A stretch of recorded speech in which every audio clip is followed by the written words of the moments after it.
Hello and welcome to One on One. I am Cyril Stober. In South Asia lies a small country sometimes referred to as the green jewel of Asia, largely owing to its lush greenery and mangrove forests.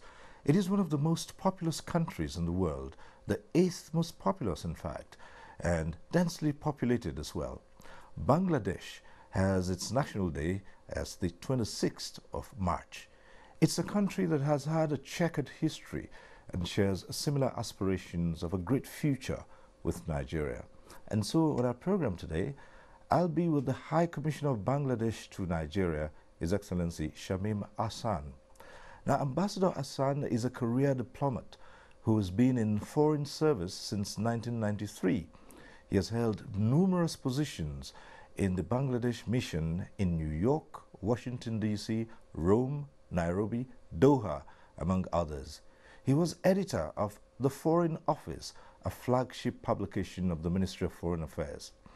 A first-class graduate of political science of the University of Dhaka, from where he also took a master's degree, Ambassador Ahsan has written 2 books, one of them Encyclopedia of Diplomacy, and the other International Issues, Problems and Prospects. A third, I understand, is on the way. Ambassador Shameem Ahsan, welcome to One on One. Thank you. Right. Thank you for inviting me. Well, the 26th is your Independence and National Day, so may I say congratulations. Thank you. Right. And I also congratulate all our friends in Nigeria, and I also congratulate our community members in Nigeria on this great occasion. All right. It's the 48th anniversary. This happened on the 26th of March, 1971. But let's go a little bit back and ask, how did it all start? Because 48 years, well, how did it start in 1971? Yes, thank you. You have raised a very pertinent question. We Bangladesh celebrates Independence Day on 26th of March because on this day in 1971, father of the nation, Bangabandhu Sheikh Mujibur Rahman, declared independence of Bangladesh. And he led the liberation war, and 9 months bloody war finally led to victory on 16 December 1971. But the independence, the final victory did not come without costs. We had to sacrifice a lot. 3 million lives were lost, and more than 200,000 women lost their honor, apart from the devastations and destructions caused by the war. And on this great occasion, I pay deep tribute to the father of the nation, Bangabandhu Sheikh Mujibur Rahman. I pay deep tribute to all martyrs and freedom fighters, and also I recognize the contribution of the foreign friends during our epic struggle. The independence, as I just mentioned, the final victory did not come overnight, and it did not come without costs. As you know that Bangladesh was a part of Pakistan, was known till victory as East Pakistan. Pakistan was created in 1947, and it had 2 wings. And Bangladesh, it used to be known as East Pakistan. But due to exploitation, deliberate exploitation, misrule, and feeling of deprivation and denial of our rightful claims, our people, like the Bengalis, had a feeling that we'll never have our rightful claim unless we have the right to govern ourselves. So, under the dynamic and charismatic leadership of Bangabandhu Sheikh Mujibur Rahman, Bengalis they pressed home their demand for autonomy, and on 25th of March is a very sad day, which we observed yesterday. Bangladesh government declared it as Genocide Day. Our rightful claims were met with bullets by the Pakistani junta. Far from meeting our rightful claims, they resorted to repressive measures. And just to give you one example, that one day before the declaration of Independence Day, that is on 25th of March, the Pakistani regime, in the name of Operation Searchlight, started killing people in Dhaka at night, and thousands of people died within hours. And that is something unheard of in history, in human history. And that was a turning point, and the unarmed Bengalis got united, took arms, whatever they had, and waged armed struggle against the Pakistani regime. And because of the determination of the Bengalis and the able leadership provided by the father of the nation, and with the support of the international community, our friends, we became independent, and final victory came on 16th of December. So this is in short how we became independent and what prompted us to become an independent country. Now Bangladesh is well respected among the Committee of Nations. Right. Okay, so it was a long and tortuous journey to independence.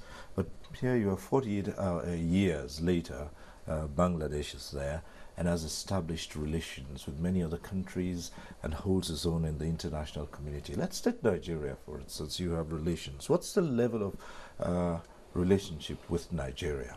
Well, thank you. I think one point has already been mentioned by you. You have also already answered one of the points which I would like to repeat, shared aspirations between Nigeria and Bangladesh.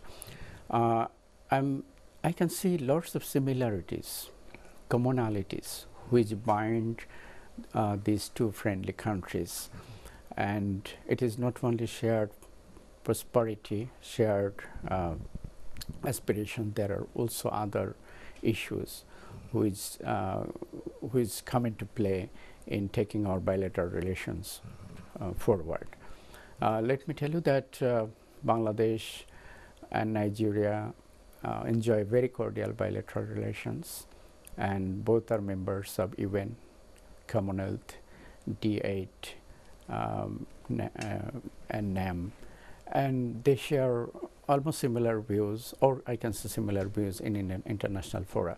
I take this opportunity to deeply appreciate the constructive role of Nigerian government on the issue of Rohingya, as you know, and they had a very constructive position on the issue when a resolution was tabled at the UN a few months before. As you know, of course, I will come to that point later, but since you have mentioned about it, Bangladesh is facing a very daunting challenge posed by the influx of 1.1 million Rohingyas, and they had to flee. They are fleeing because of the genocidal acts perpetrated in Myanmar by the Myanmar junta, and because of the Honorable Prime Minister Sheikh Hasina, who has been termed by many as the mother of humanity because of her generosity in hosting 1.1 million Rohingyas. So we appreciate the position of Nigeria. So coming to bilateral aspect, we can see there are huge potentials of strengthening bilateral relations. I joined about 10 months before.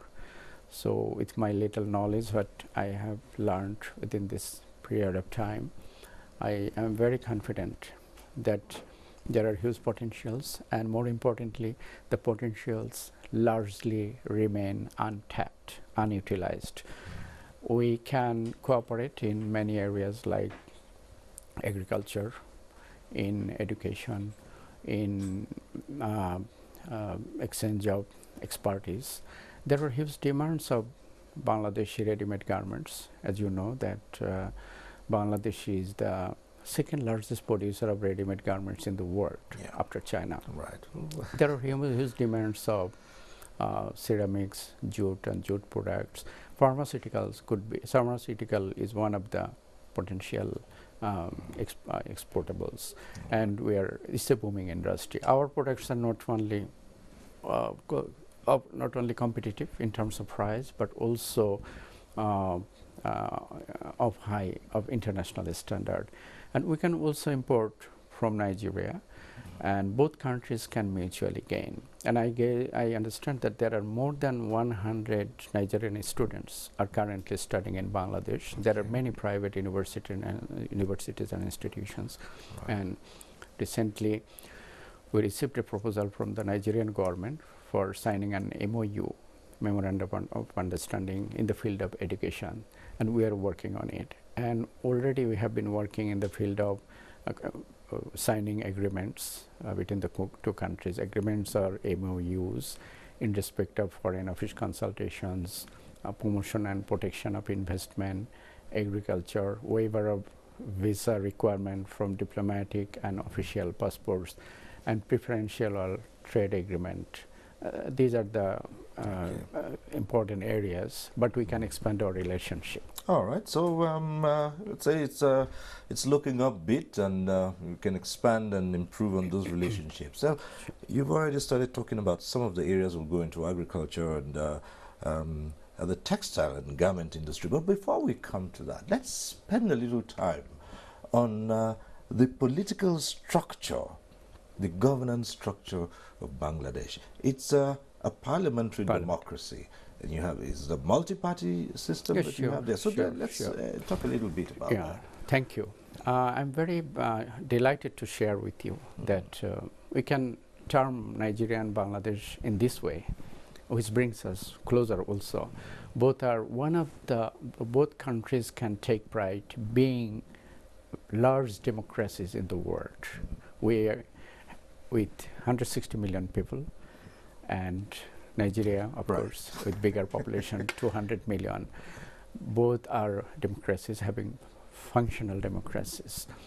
Ours is a parliamentary Westminster type of democracy, and we have recently we had parliamentary election 30th December, just a few months before, and Honorable Prime Minister Sheikh Hasina, who happens to be the daughter of the father of the nation, Bangabandhu Sheikh Mujibur Rahman. She has been re-elected, and just to put it with more specifics, she has been elected for the 4th term. This is her consecutively, this marks her 3rd re-election consecutively, but in total it marks 4th term re-election. That speaks about the popularity she enjoys among the people, and because of the tremendous development journey, especially I will attribute this to her election victory. And Bangladesh has been under her leadership, stewardship, making miracles. If I can just share with that, because these are very related to election. Under her leadership, coming back to your point that we have a parliamentary system. 300 posts are member of parliaments are elected directly by the electorate, and we have 50 posts for reserve posts for women. And Bangladesh is a role model in Bangladesh in women empowerment. Not only that, Bangladesh is ruled by an elected female prime minister for the 4th term. You see, it speaks not only her popularity, at the same time it speaks about the society's acceptability of women leadership.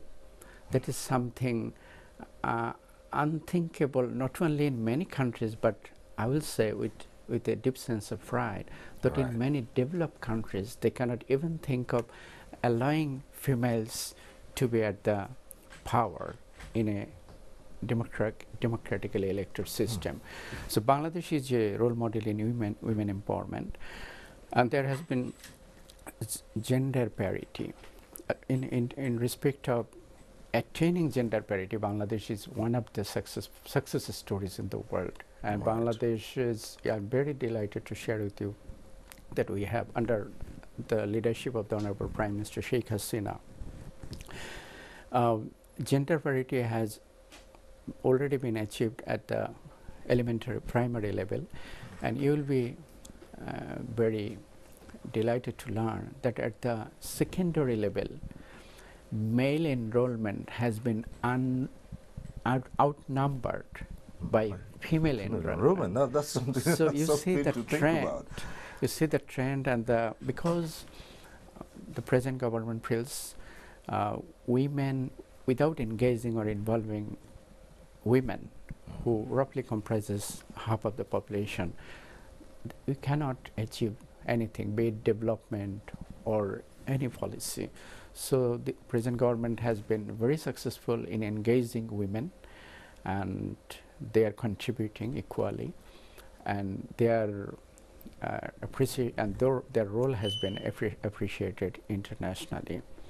And Bangladesh, and in the Bangladesh being a successful democracy, you see that for many years nobody talks about any kind of or chance or possibility of military takeover. Never, because our democracy has taken roots. It has been institutionalized. There has been regular elections as per constitution. Because of the change of power through constitutional means, people are now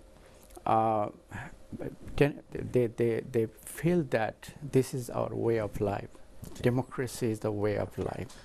The members of parliament, do they have the same tenure as 5 years. the prime minister? 5 years. So it's a 5-year yeah, tenure. 5 years. And you can run for Yeah, more. as the Okay. parliamentary system works, once the tenure is over, there is another election. All right.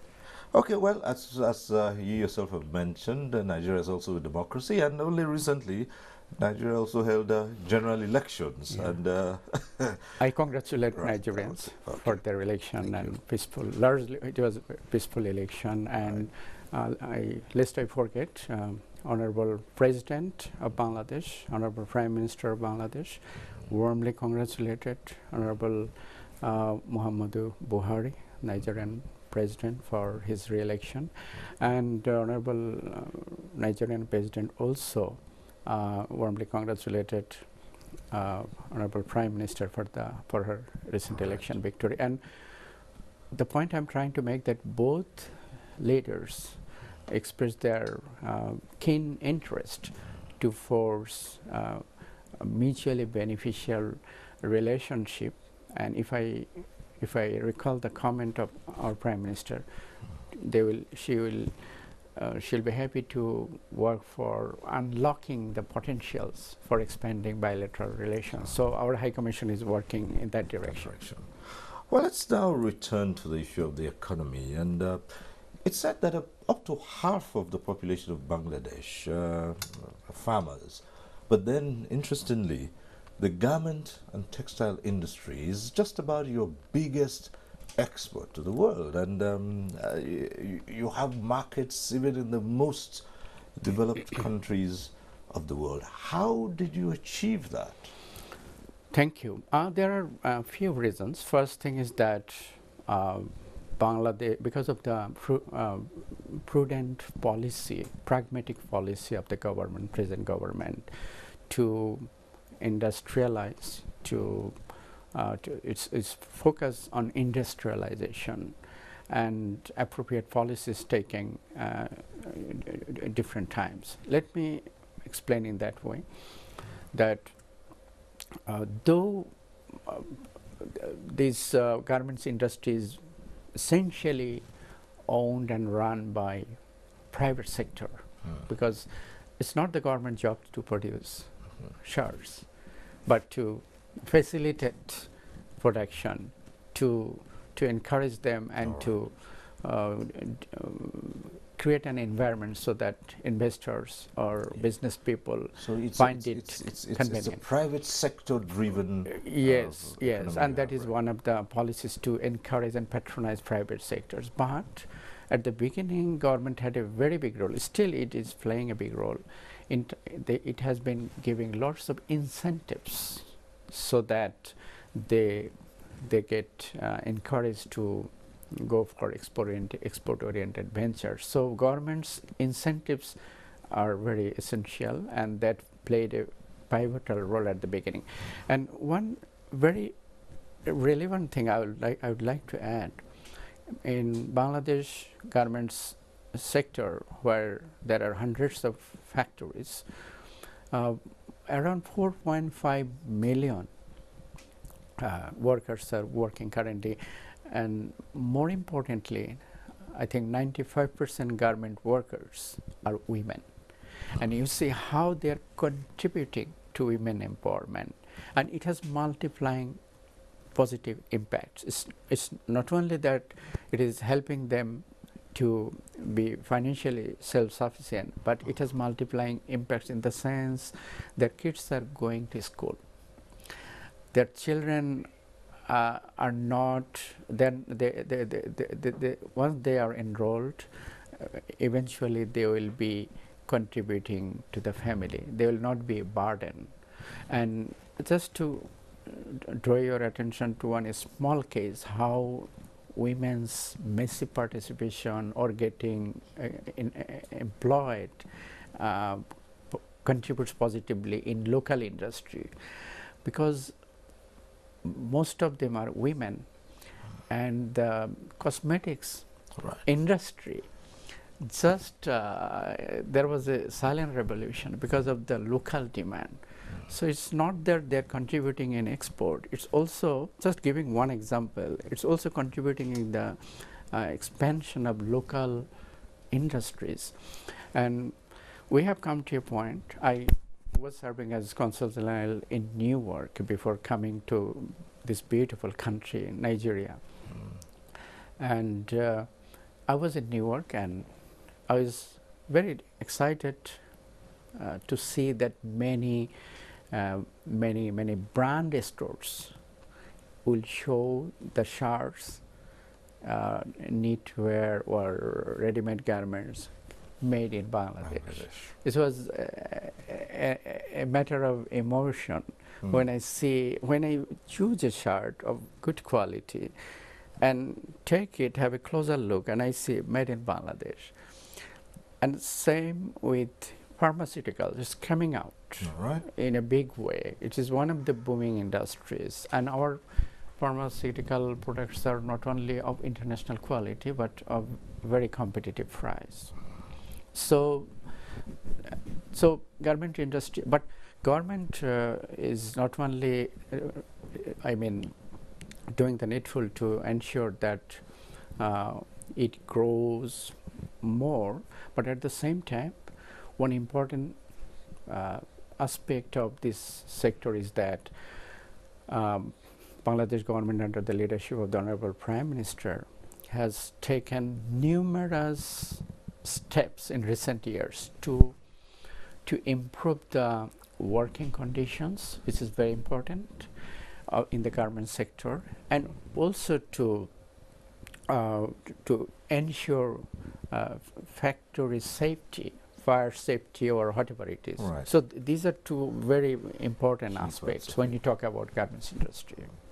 Well, yes, that's with the garment and textile industry. Of course, as you do know, Nigeria used to be a giant in textiles as well. Unfortunately, a lot went wrong, but government currently is putting a lot into reviving the sector and getting the private sector to take more active part in it. So you see that perhaps in the future there might be areas of collaboration between the industry in Bangladesh and in Nigeria. Definitely, and I can share my personal experience since I joined here, as I told, 10 months before. I feel encouraged to see that Nigerian business leaders, they often, I welcome them when they propose to meet me. I also go to their offices or factories. I could see that there is a growing interest about Nigerian business captains, leaders, to go for some kind of joint ventures. And there has been a demand of Bangladeshi experts or senior managerial personnel to help them establish garments factories, even jute factories here. We are in touch with the Nigerian business community, and I'm confident that we can do something which will be mutually beneficial. All right. Well, let's come to some of the socio-cultural issues, the background. Let's talk about the media, sports. Well, Bangladesh, it's cricket, right? Yes, we are one of the football. displaying How developed is cricket? Let's use sport as a starting point. How developed is cricket in Bangladesh? Yes, Bangladesh is one of the test-playing nations, and we have shown our, how should I say, mettle quite a number of times, and we have defeated the world champions, and that drew the attention of not only the cricket lovers but the rest of the people. How we can make this kind of miracles? Because of the government, I would say that present government's direct patronization and Honorable Prime Minister's personal attention to see that this sector is nurtured and we do well in this field, and that contributed greatly in this regard. And let me tell you that when you talk about our spectacular performance in cricket, it is not only a sport activity, it raises the profile of the country. Bangladesh becomes visible before the international community. And I'm very happy to share with you that figuratively, our cricket players are called tigers because of the tigers. Tiger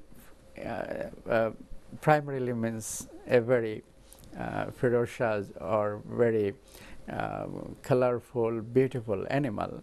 And we have, I think, more than 400 tigers. We're proud to host 400 tigers in Sundarban, the largest mangrove in the world. But because of their performance and their strength like tigers, our cricket players are fondly called by all as tigers. So, and because of the government patronization, and because also our players' commitment, high professionalism, and people's support and love, we have come to this stage. And we hope, and Honorable Prime Minister, and we also hope that one day Bangladesh will make a mark in the form of becoming world champion. I hope those days are not too far. Well, now I brought this up because I want us to look at the role of sport in building, in nation building. Now, Bangladesh, 98% of the population are Bengalis.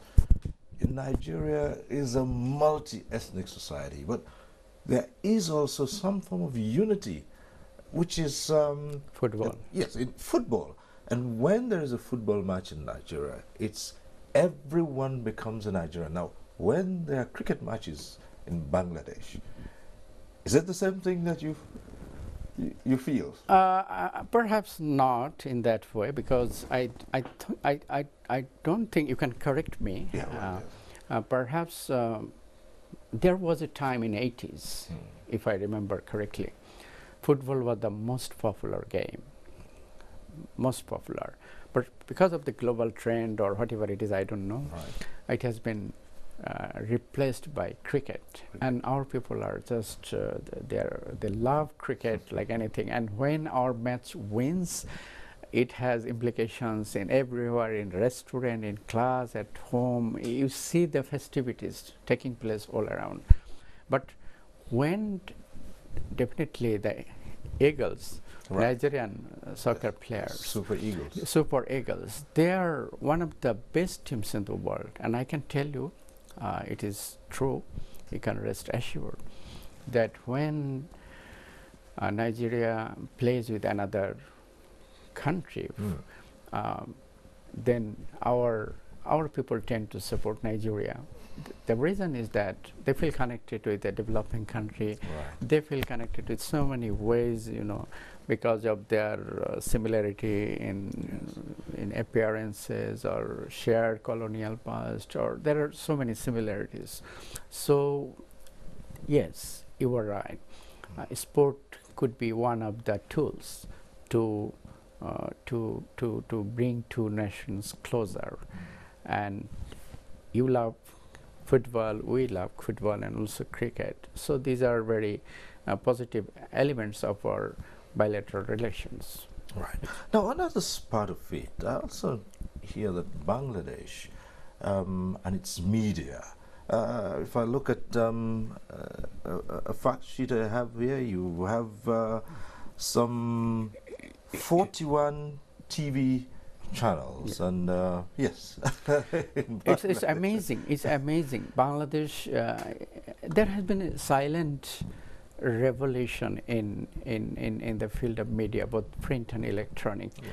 And we feel that we have a very, I think that's the appropriate word. Bangladesh boasts for having a very, very vibrant and fiercely independent media.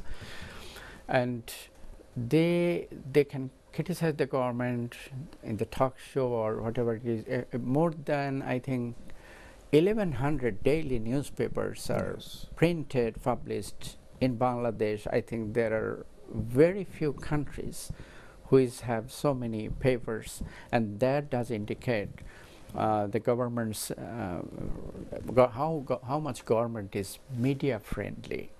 And because of the media-friendly policy, there has been proliferation of media houses. And it's not only the proliferation, they can speak freely and they can criticize the government. And the government also is very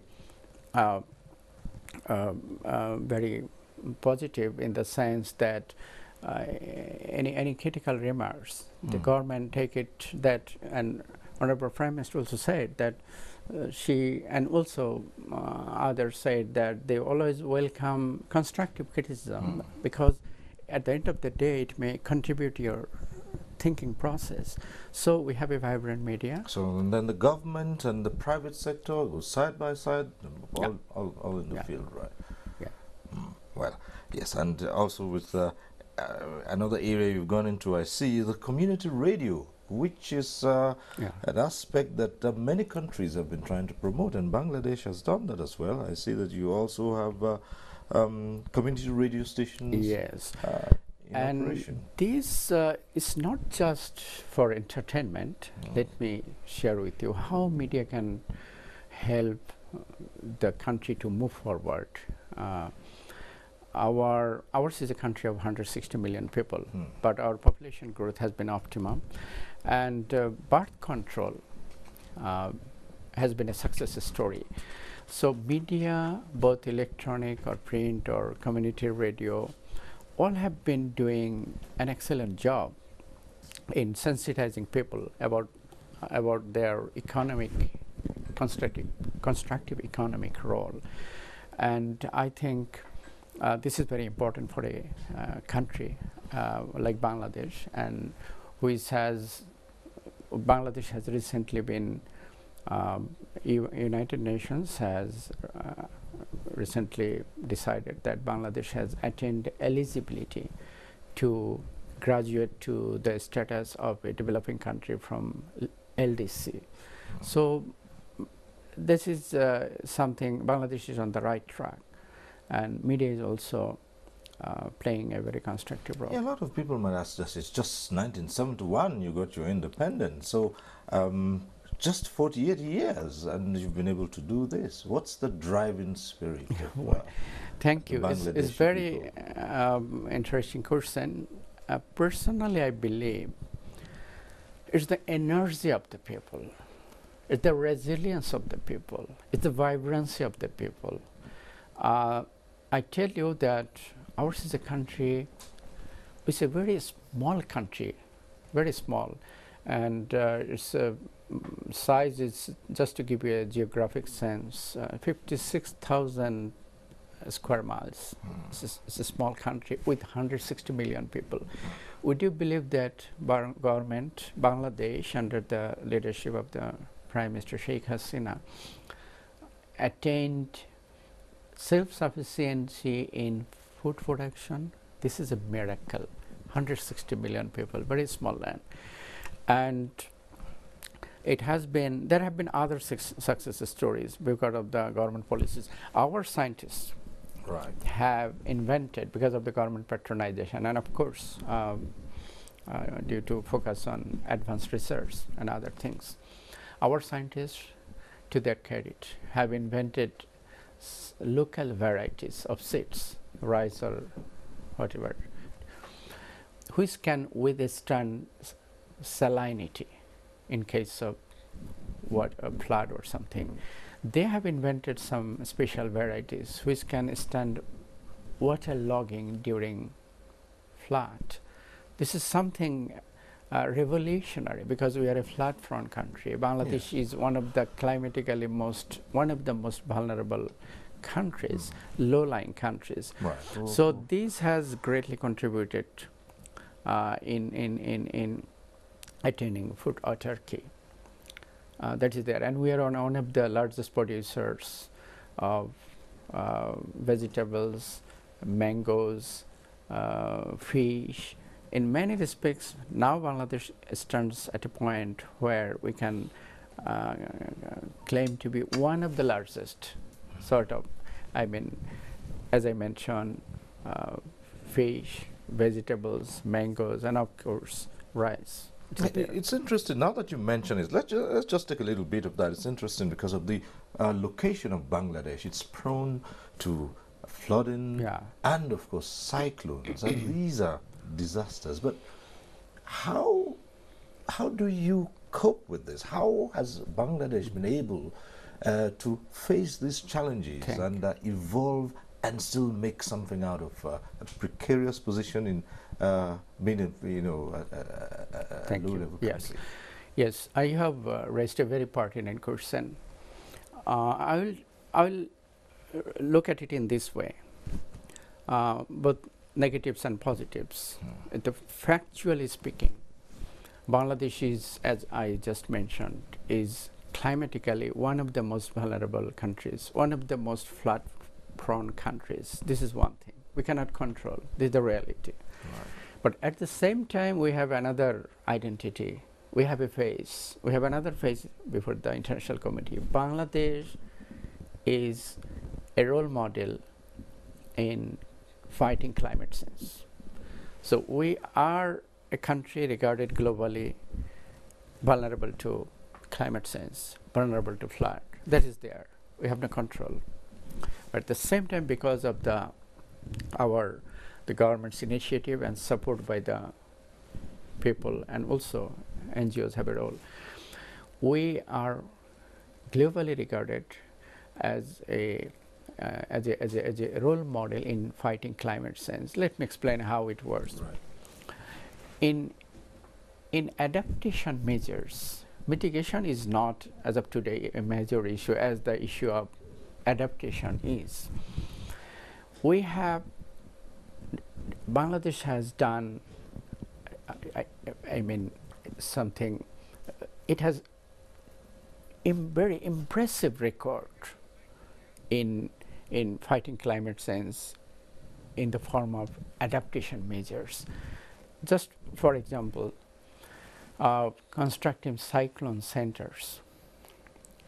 It's not, the government has made numerous cyclone centers. It's not cyclone centers to be used when people need to be relocated. Not only that, it has a very intelligent way it's being done. It's usually used as schools. It has high rise constructions. It is usually used as schools, but at the time of cyclone or any climatic disaster situation, they are, and we have attained global recognition in terms of disaster preparedness, because we live with cyclones, we live with natural disasters. So over the period, we have learned how to live with nature. And just to give an idea about the level of disaster preparedness Bangladesh has attained, which is very much related to fighting climate change. I remember it is 2006. Cyclone Sidr attacked Bangladesh. Because of excellent disaster preparedness, people were relocated, moved to cyclone centers, and related all activities, works were in place. We lost only 3,000 plus people. But Cyclone Nargis, with same ferocity, attacked neighboring Myanmar, which is also known as Burma. They lost close to 300,000 people. But by Cyclone Sidr, we lost 3,000, and they lost 300,000 people. It clearly speaks about our success in disaster preparedness. So, regular excavation of rivers, putting river embankments, and I told cyclone shelters, and government has made trust fund in meeting climate changes, and it has been a very successful story. Very successful story. Now, well, Bangladesh, of course, is a member of the international community, just like Nigeria, and we share a membership of the Commonwealth and such other bodies. But the world today is facing a lot of challenges. We've just talked about climate change. Bangladesh has risen up, because of its position, has risen up to that challenge. But there are other challenges the world over. Terrorism, extremism all over the country. Now, has Bangladesh been in the line of these? There's also migration as well. And these are issues that have cut across the world. They're not, they're not peculiar to any particular part of the world. It's a growing trend. How has Bangladesh kept? Thank you. I would say that Bangladesh is as also recognized by the rest of the world. Bangladesh is a role model in arresting extremist trends. You see the location of Bangladesh in South Asia, and we remain vulnerable to the extremist activities in that region. But because of the zero tolerance policy of Bangladesh under the leadership of the Prime Minister, Bangladesh remains a very peaceful country, very inclusive society. Except very few cases, you will not hear any extremist activity. And because of the zero tolerance policy, they could not survive. And there were some unrelated incidents. And the government took immediate measures. And it's not that only that bringing them to task through judicial process. Government has a broader policy, which is very important. Bangladesh government has invested heavily, I repeat, heavily in education, because Bangladesh Honorable Prime Minister feels that investing in education and addressing poverty, because poor people become easy victims of the extremist elements. They become the traps of the extremist elements. So investing in education, which helps them to learn what is life and to give them the proper education about religion. Islam literally means peace. So it never encourages or allows violence. So educating the people is one of the priorities, and it is giving dividends. And government's zero tolerance policy has been appreciated not only by all, but you can see that Bangladesh is, there are large, it's a Muslim majority country, but it's a very much secular at the functional level. And Hindus, Buddhists, and Christians are the three visible and large religious groups. In religious festivals, Muslims join the festivities of the other religions, and they also join Muslim festivities. And I would proudly share with you, Bangladesh is perhaps one of the very few countries in the world where the Honorable President hosts reception for all religious communities in his house on the major religious day. And Bangladesh gives public holidays for all the four religious groups. It's a public holiday, not optional. So their holidays are my holiday, and it has bigger implications. They feel connected with the society. So it's not the numerical figure that is considered. It's the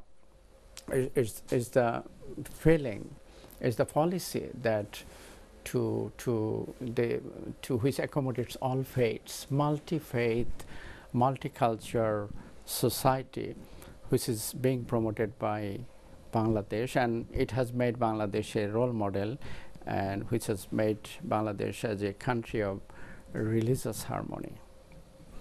Well, Let's still stay a little bit with some of the challenges at international level. There's also migration, Yeah. and this has become a tough nut all over the world. Now, you're a graduate of political science, and they say migrations as a result of numerous factors.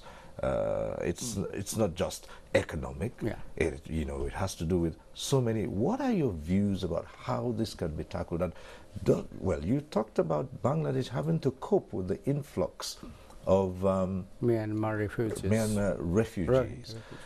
All elsewhere in other parts of the world, we have seen people move en masse for economic and other reasons.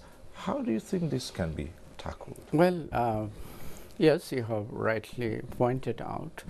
Bangladesh is a very visible actor in the migration discourse. It's not only at the UN. And a couple of years ago, Bangladesh hosted a global forum on migration and development, and served as a chair. That gives that speaks about the leadership role Bangladesh is playing. Bangladesh always believes in safe, legal, and orderly migration, and our parliament has enacted law stipulates legal migration. We are always in favor of legal migration. We understand that there are some economic issues, factors which prompt illegal migration, and it has lots of implications. We have more than, I think, more than 10 million migrant people working abroad, but as I mentioned that they're also contributing to the country of residence. They're not only sending huge remittances to the country of origin, but also contributing in a big way to the country of their present residence. So it's a major issue. Is being talked not only at the United Nations, and we have a very principled position. And as I told that, Bangladesh believes in safe and legal orderly migration, and in this respect our position has been very clear, and we have been cooperating others in this regard. Return briefly to the issue of governance. Bangladesh practices a parliamentary system. Nigeria, for instance, is a presidential system. There are those who have said that Western democracies, hook, line, and sinker, may not fit into the peculiarities of countries, developing countries, for instance. Do you find that true of, say, Bangladesh, for instance? Yes, it's a parliamentary system, but is it the same kind of parliamentary system you find in the UK, or have you done something with it to reflect? Thank you. Yes, this is something which you have just said is not something very uncommon. Many academics, many political scientists or analysts will say. I think in the context of Bangladesh, let me go back to history. When Bangladesh attained independence, we got final victory on 16 December 1971. Bangladesh opted for parliamentary system of government under the leadership of the father of the nation. But the tragic part is that it could not, or it did not continue because of he was assassinated by some misguided elements in 1975, and next many years witnessed military government, pseudo-military government, military-backed government, but with the assumption of office by the Honorable Prime Minister Sheikh Hasina, Bangladesh is continuing maintaining a democratic system. Right. And I think in Bangladesh it's working well. Okay. And Um, but I think we have to go a long way, because the elected representatives need to be more competent, more educated. And the good point is that because of the continuity of the constitutional process, and because of the respect an elected government enjoys, so the present parliamentary system is attracting the good, the attracting the talented section, the educated section, which is a good sign. Okay. Well, on a final note, High Commissioner, as you mark your 48th independence anniversary, what do you see ahead, Bangladesh and Nigeria, in the years coming? Yeah. I congratulate the Nigerian friends, and I think when we celebrate this great day, we look for a new future, which will witness closer bilateral relations between the two friendly countries, closer interactions, and that will be something mutually beneficial, and I'm quite confident about that. All right. Well, Ambassador Shameem Ahsan, High Commissioner of Bangladesh to Nigeria, it's been interesting talking to you on One-on-One.